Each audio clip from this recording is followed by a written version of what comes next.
ही माझी makeup academy आहे। आज माझ्या अकॅडमीला एंगेजमेंट ब्राईड येणार होती। सकाळी सकाळी मी सगळा मेकअपचे प्रोडक्ट काढले, तिची वाट बघत हा व्हिडिओ बनवलेला आहे। ही माझी अकॅडमी तुम्ही बघू शकता। लगेच ब्राईड आलेली होती म्हणजे तिचं CTM केलं। CTM नंतर मी टोनर वगैरे यूज करत होती। त्याच्यानंतर तिचा बेस दिला। वेळ नव्हती म्हणून पूर्ण व्हिडिओ नाही बनवलेला आहे। बेस हा वॉटरप्रूफ होता म्हणून मी पाण्याने त्याला लॉक करते।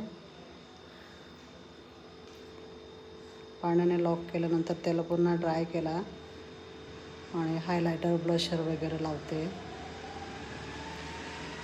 ब्राईड उशिरा आली होती म्हणून बरेचसे व्हिडिओ घेतले नाही आहे मी।